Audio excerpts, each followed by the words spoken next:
Alô, alô, pessoal, como vai? Tudo bem? Professor Sormani Alves, concurso Guarda Municipal de Chapecó, Implacável Concursos. Estamos aí para auxiliar vocês, passar para vocês a matéria sobre conhecimentos gerais, de acordo com o edital, e você prestando atenção, com certeza você vai sair muito bem na prova. Eu tenho absoluta certeza disso, que você está estudando, que você está prestando atenção, e com certeza juntamente com o concurso aí do Implacável Concurso e comigo, vocês vão conseguir tirar uma boa nota na prova, tá? Tenha certeza disso.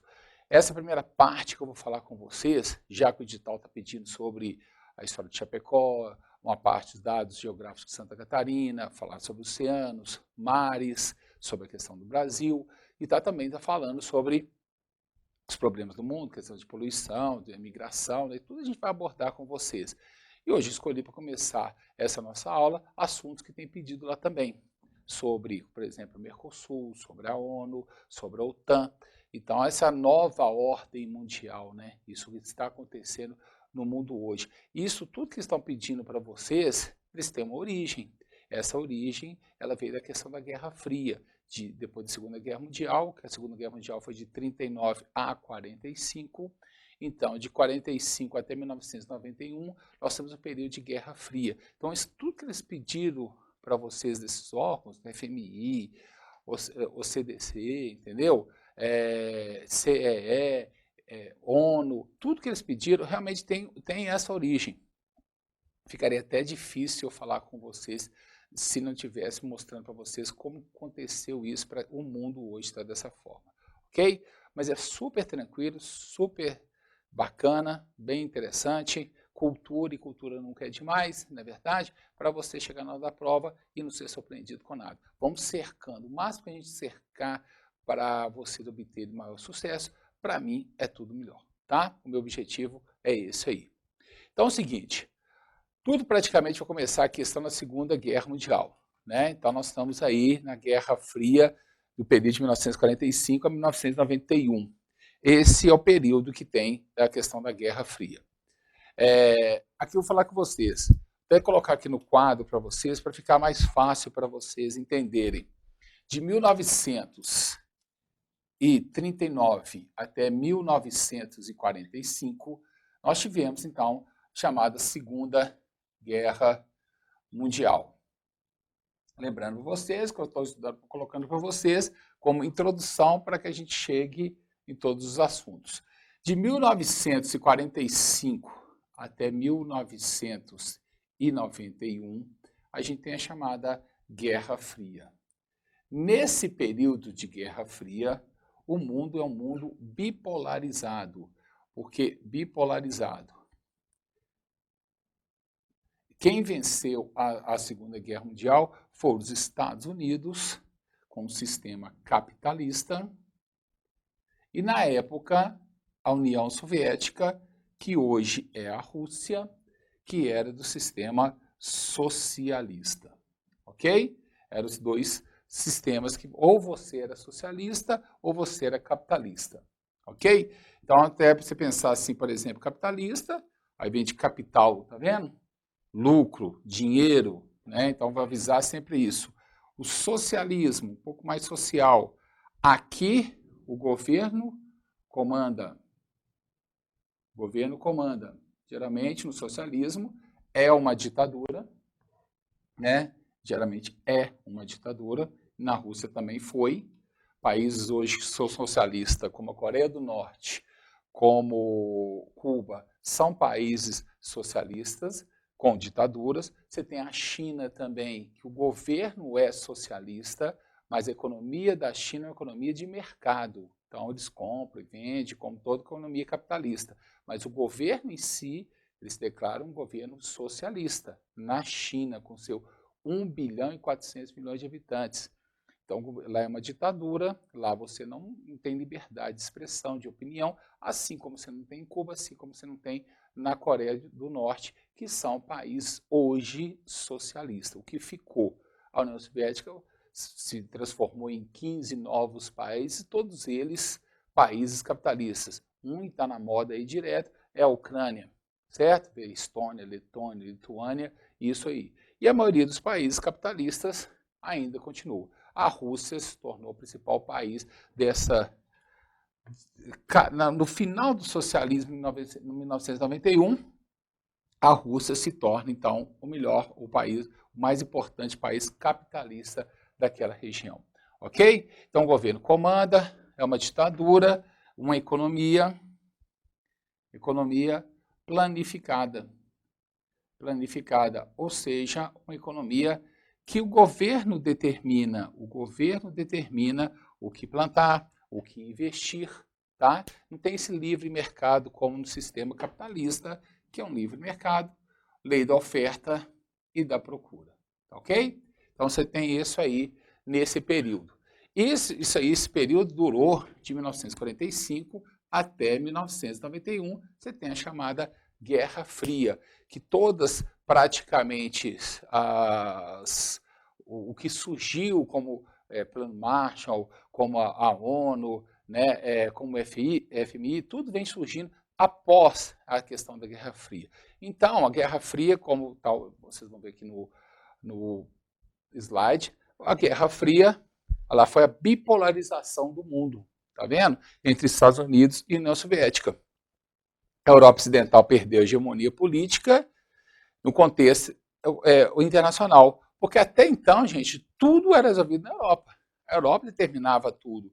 Agora você tem dois países que deixam a questão da Europa. Ou você está nos Estados Unidos, que é na América, ou você está na União Soviética, que a maior parte dela é na Ásia, tá? Não é na questão da Europa. A parte mais desenvolvida da Rússia hoje é a parte europeia, mas ela tem uma parte que é uma parte asiática, como nessa época também. Então, voltando ao slide, Estados Unidos e a União Soviética surgem como principais potências políticas e econômicas que vão surgir nessa época. A Guerra Fria, atenção nisso, é uma luta não declarada entre Estados Unidos e União Soviética, manifestando no campo ideológico. Então, vai acontecer o seguinte, cada um falava assim, ó, eu tenho tantas armas, outro falava que tem tantas armas, refletir em todos os aspectos. Se a União Soviética mandou a cadela Laika no espaço, os Estados Unidos mandou os astronautas, entendeu? A luta se terminava nisso. Inclusive até em Olimpíadas, para vocês terem uma ideia. Em 1980 teve a Olimpíada em Moscou, que era, né, a capital da União Soviética na época. É a capital da Rússia, mas na época chamava-se União Soviética.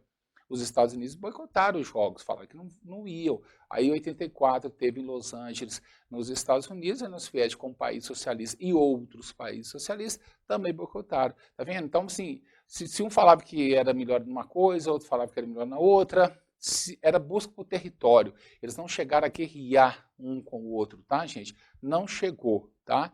Por isso que fica essa dúvida, sempre quando tem guerra na Ucrânia, você teve a guerra com a Rússia, com a Ucrânia, muita gente fica pensando se os Estados Unidos intervir, e muitas vezes vocês já viram isso no noticiário, os Estados Unidos intervir, vai ter uma terceira guerra. O próprio presidente Putin, o atual presidente da Rússia, ele fala isso, entendeu? Se ele intervir, ele acaba usando bombas nucleares, porque todos eles se armaram muito. Eles têm muita bomba nuclear, entendeu? A China tem muita, aqueles países da Europa têm, o Japão tem a sua. Diz até que se tivesse uma terceira guerra com bomba nuclear, segundo informações, o mundo em 10, 15 minutos estaria totalmente, praticamente destruído, né? Porque tem tanta gente com tanta bomba assim, ok?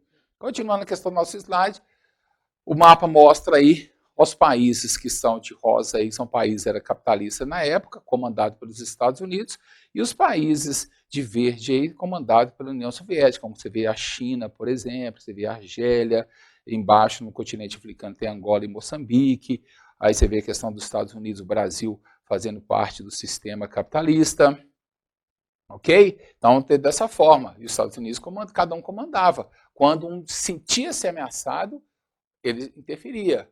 Em 1964, quando o Brasil sentiu-se ameaçado, que poderia se tornar um país socialista, e poderia mesmo, houve intervenção, tanto dos Estados Unidos, intervenção até do governo militar, ok? Então, continuando aqui, então, na Europa era dessa forma. Se o mundo era assim, na Europa, vocês estão vendo aí, ó. Estão vendo que a União Soviética lá, vocês não estão vendo a Ucrânia, tá vendo? Você não está vendo porque ela está dominada nessa região. É um pouco mais escura aí, ó, essas regiões que era da União Soviética. Vocês estão vendo aí a parte que era aí, ó, Tchecoslováquia, que hoje é a República Tcheca, a República Eslováquia, a Romênia, todo o leste europeu, vocês estão vendo de vermelho, são países socialistas. Eram países socialistas até 91, todos eles são capitalistas hoje. E os países de verde são países capitalistas. Esses países de verde capitalistas, tá, eram ajudados inteiramente pelos Estados Unidos para que tentava impedir o avanço da União Soviética para os países ocidentais. Tá? Então, a União Soviética também tinha seu exército para impedir o avanço do socialismo, do capitalismo ao socialismo. Então, aquela luta ali. Vocês reparem que a Alemanha também era dividida, tá vendo? Em Alemanha Oriental, que é socialista, e Alemanha Ocidental, capitalista. Então, ela até foi dividida por esse acordo de Potsdam, de 7 de 1945, é o chamado Muro de Berlim. Esse Muro de Berlim, quando ele foi criado, ele praticamente significou, tá, a divisão do mundo. Então, ele foi criado em 1961, dividindo a cidade de Berlim. Tá? A Alemanha toda era dividida por fronteiras, mas a cidade de Berlim, como estava muita gente saindo do lado socialista e indo para o lado capitalista, era só atravessar uma rua mesmo.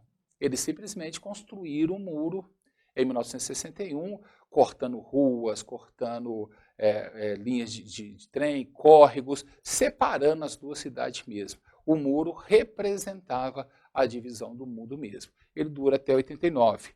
Então está aqui, ó, o Muro de Berlim, que dividiu a Alemanha, né, a cidade de Berlim, em capitalista e socialista. A Alemanha também é dividida entre capitalista e socialista. Está aí a foto, questão do Muro de Berlim, tá vendo? A Alemanha dividido, e aí o muro era isso aí. Tá? O muro dividido aí, os dois estados. Essa parte que está mais pichada aí é a parte ocidental, que estava escrito assim, abaixo o muro, fecha o muro, aquelas coisas todas. Então, está ali dessa parte. Então, se dividiu, repare bem como que dividiu pela uma rua, se divide a coisa, está vendo? De um lado e do outro, um lado socialista e o outro lado capitalista. Esse muro vai até 1989. 89. A partir da queda desse muro de Berlim, que foi a própria população que derrubou, a partir da queda desse muro de Berlim, o que vai acontecer?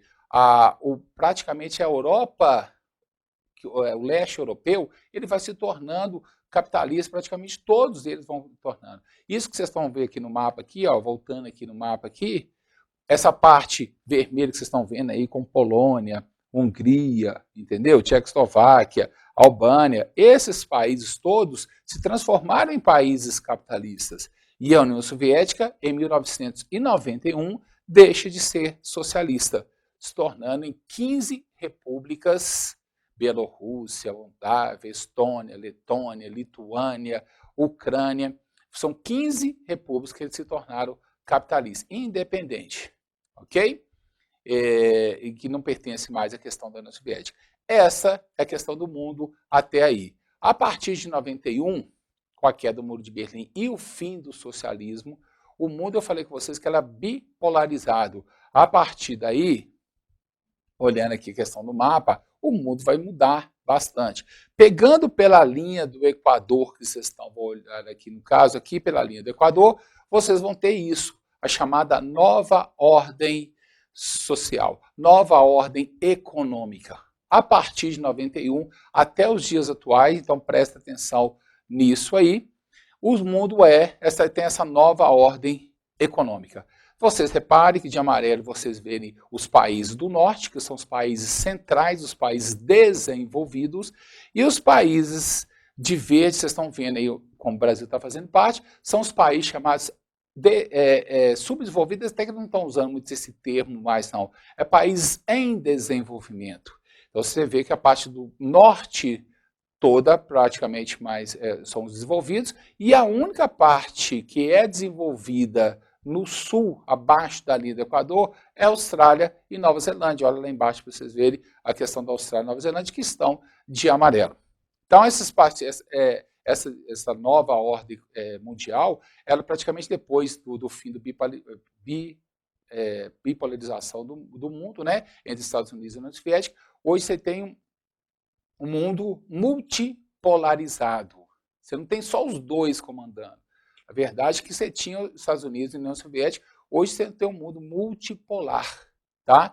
Nesse mundo multipolar, você tem países, por exemplo, como os Estados Unidos, você tem como o Canadá, você tem o Japão, você tem a China, você tem a União Europeia, que praticamente vão comandar o mundo. Você já não tem só esses dois. Então, hoje, tá? Hoje, eu posso colocar isso para vocês aqui, ó.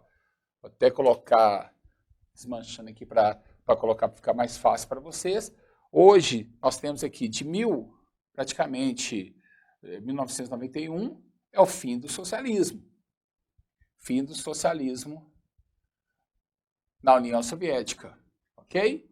Então, ela vai se tornar em 15 países, que eu falei com vocês, repúblicas capitalistas. Socialismo hoje de país, que eu falei com vocês, você tem Cuba, você tem Coreia do Norte e a China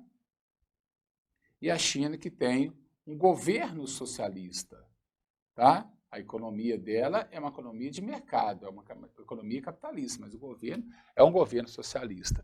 Você tem isso. Então, hoje, a partir de 91, você tem essa nova ordem mundial. Essa nova ordem mundial que prevê um mundo multipolarizado, que tem como representantes os Estados Unidos, um Canadá, uma União Europeia, um Japão, uma China, que são países que não só o mundo convivia em torno dos Estados Unidos e da União Soviética. Então, vocês viram que de 1945 a 1991, o mundo era bipolarizado, né? Agora é multipolarizado. Agora você tem uma chamada nova ordem econômica. Você tem os países do norte, países desenvolvidos, chamado também de países centrais, tá? Centrais. E você tem países do sul, são os países em desenvolvimento. Que o pessoal, numa prova, pode colocar para você se é países centrais, ou pode colocar, por exemplo, aqui em cima, centrais para desenvolvidos, embaixo, periféricos. Os de baixo são periféricos. Chamado isso. Ok? Essa é a nova ordem mundial disso aí. Tá bom? Olha a questão do mapa aí para vocês verem aí. Você tem aí, como eu falei com vocês, levando em consideração a linha do Equador. Você vê que a linha do Equador, ela vai passar ali, vai pegar a questão da África, grande parte dela, e a África não seria desenvolvido. Aí você tem uma parte da linha, pegando como base a linha do Equador, você coloca os países do norte, do México à Argentina no sul fica país em desenvolvimento, você tem o continente africano aí todo em desenvolvimento, você tem a China em desenvolvimento. Ok, você vai falar assim, mas a China hoje é realmente um dos países que mais exporta e importa no mundo. Ele é uma concorrente forte dos Estados Unidos e tudo mais. Mas por que, professor, que ela está como país em desenvolvimento se ela é essa potência toda? Primeiro, porque quando fizeram essa nova ordem mundial, a China não era dessa forma. A China, depois que começou a se tornar, quando o pessoal saiu às ruas reivindicando o fim da ditadura, né? A população chinesa, em 1998, ela começa a sair às ruas reivindicando o fim até do socialismo. O pessoal, para não perder o poder, falou assim, não, a gente mantém o nosso poder, mantém o socialismo e abre o país ao mercado externo. Aí todo mundo pode comprar e vender da gente. A gente está disposto a colocar indústrias aqui. Quem não queria? Eles têm 1 bilhão e 400 milhões de habitantes, é o país mais populoso do mundo.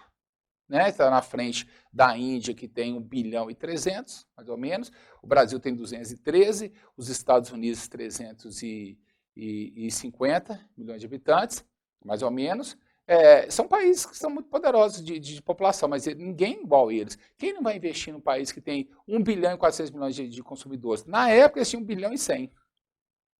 Então, eles abriram, muitas empresas foram para lá, o Brasil foi fazer comércio com a China também, e bastante. O mundo todo começou a fazer, porque tem mercado consumidor, gente. É muita gente, e mão de obra barata. Se tem muita gente, logicamente, mão de obra não falta. Né? Então, lá, se você não quiser, sai, outra pessoa entra, fácil. Entendeu? Se você pagar salário, eles pagam salário baixíssimo mesmo, o pessoal tem mesmo. Ah, por que o pessoal é questão de compra? Porque tem muito crédito, né? Então, você vai e compra, você não tem R$700, não, mas você tem 10 de 70. Entendeu? Então, o pessoal tem crédito. Tendo crédito, deixa acontecer isso aqui no Brasil mesmo.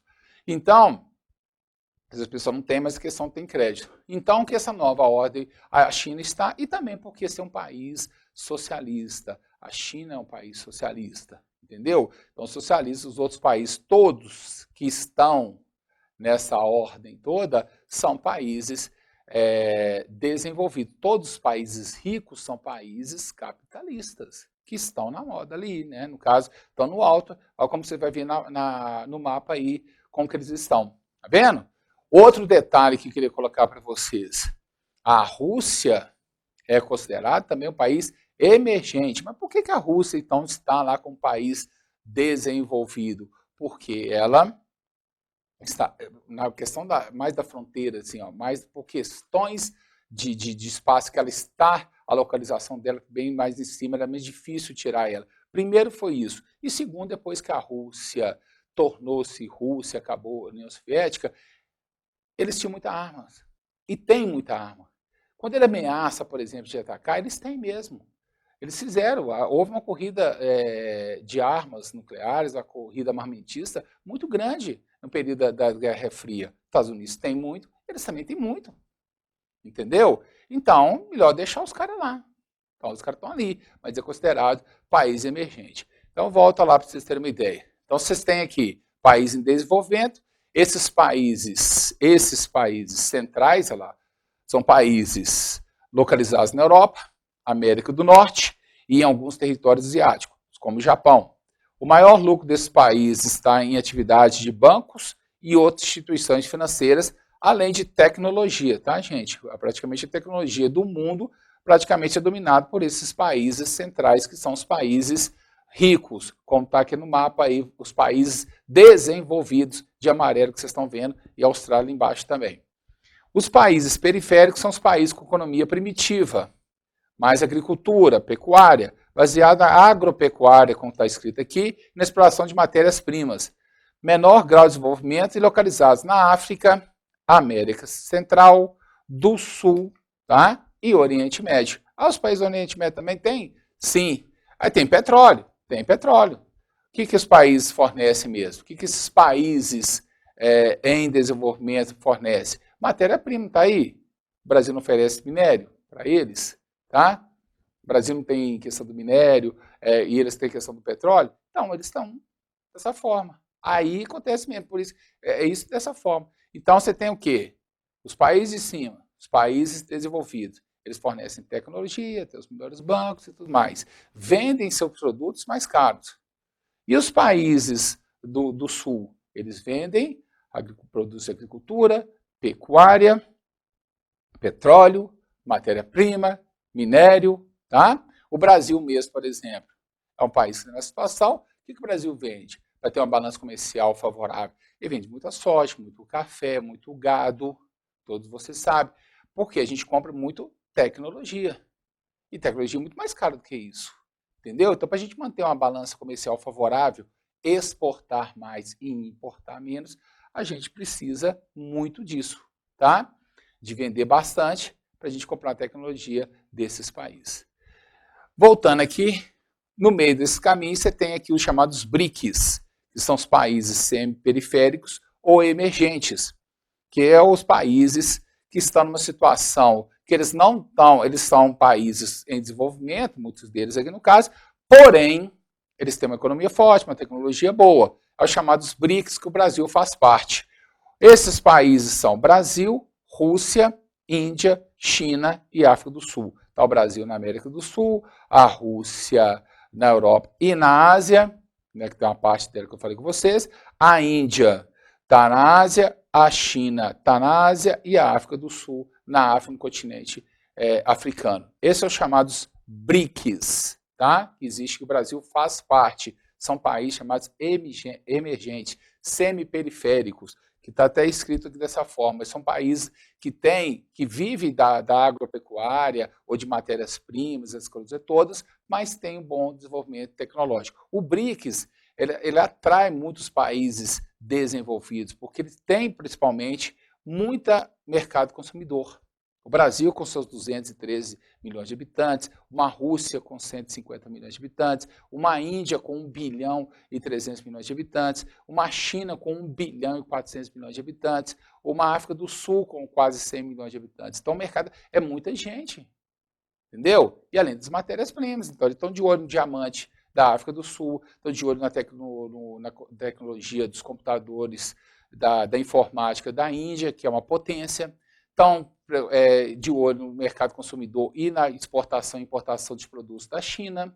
No Brasil está de olho no minério, tem a questão da água, tem a floresta, entendeu? Tem o agronegócio. Então, a Rússia, você tem gás natural, você tem petróleo, então você tem várias coisas desses países de interessante, ok?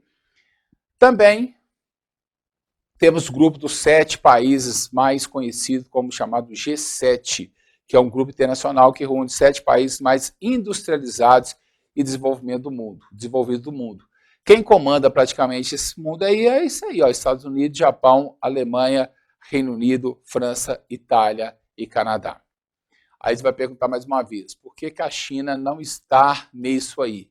A China não está nisso aí justamente porque é um país de característica socialista, tá?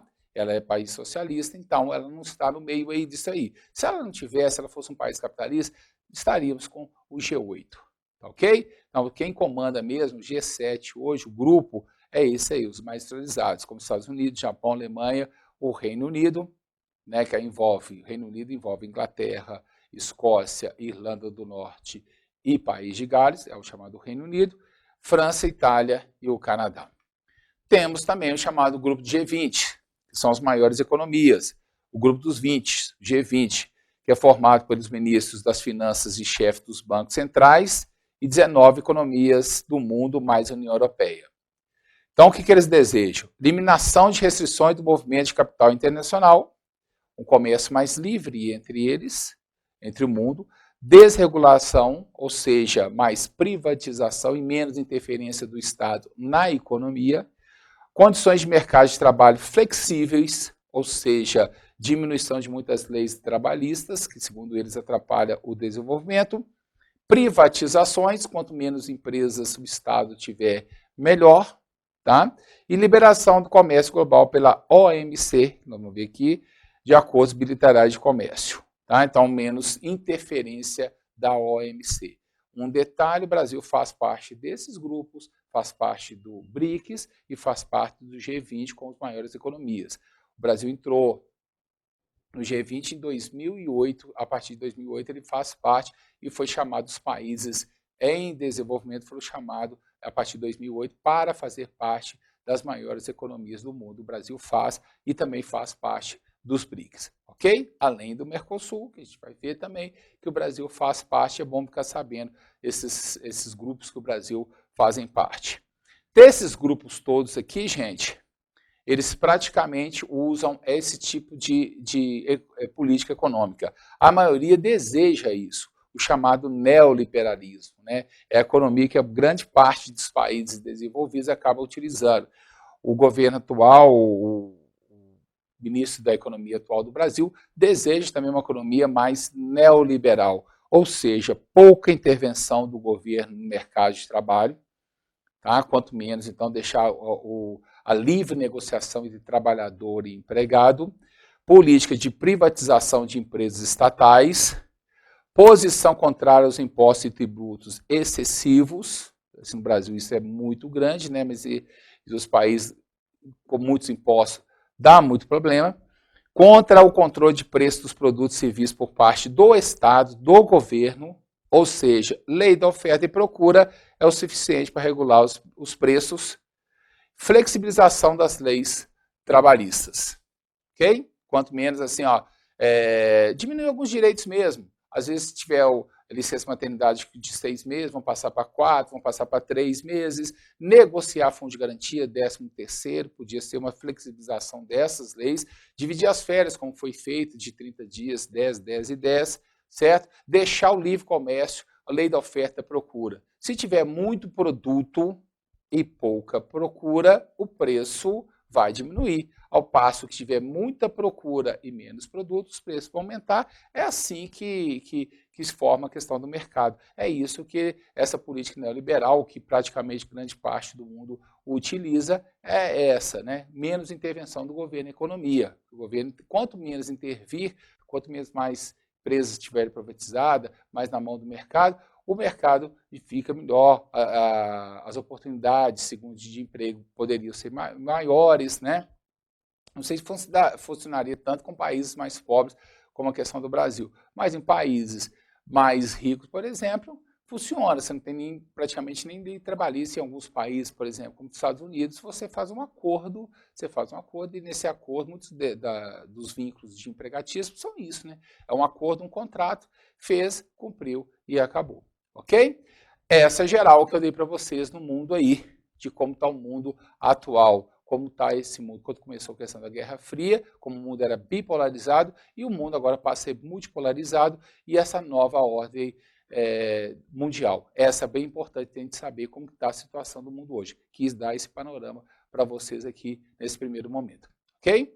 Grande abraço e até a próxima.